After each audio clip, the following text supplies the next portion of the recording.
ప్రజాప్రభుత్వం ఎన్ని మంచి పనులు చేసినా బీఆర్ఎస్ అబద్దాలతో దుష్ప్రచారం చేస్తున్నారని పీసీసీ అధ్యక్షుడు మహేష్ కుమార్ గౌడ్ ఆరోపించారు. బీజేపీ బీఆర్ఎస్ కుమ్మక్కై సాగుతున్నాయని ఆయన మండిపడ్డారు.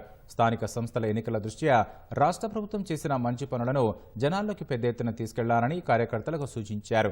హైదరాబాద్ గాంధీభవన్లో ఎస్టీసీఎల్ చైర్మన్ బెల్లయ్య నాయక్ అధ్యక్షతన ఏర్పాటు చేసిన పీసీసీ ఆదివాసీ కాంగ్రెస్ సమావేశంలో మహేష్ కుమార్ గౌడ్ పాల్గొన్నారు. జాతీయ నాయకులు కొప్పుల రాజుతో పాటు పలువురు నేతలు పాల్గొన్నారు. రాహుల్ గాంధీని దేశ ప్రధాని చేసే వరకు పార్టీ శ్రేణులు విశ్రమించొద్దని వివరించారు. డిసెంబర్ 7 నాటికి ఇంకో 8,000 ఉద్యోగాలు ఇస్తా ఉన్నాం. అంటే 55,000 ఉద్యోగాలు ఇచ్చాం 11 నెలల్లో. అంటే సగటున నెలకు 5,000 ఉద్యోగాలు ఇచ్చాం. కాంగ్రెస్ ప్రభుత్వం విద్య వైద్యం మీద అధిక ప్రాధాన్యత ఇస్తా ఉంది. వ్యవసాయంతో పాటు 58,000 కోట్లు వెచ్చించినాం. రైతు బంధు కావచ్చు, రుణమాఫీ కావచ్చు, సన్నాలకి 500 బోనస్ కావచ్చు, ఇన్సూరెన్స్ కావచ్చు.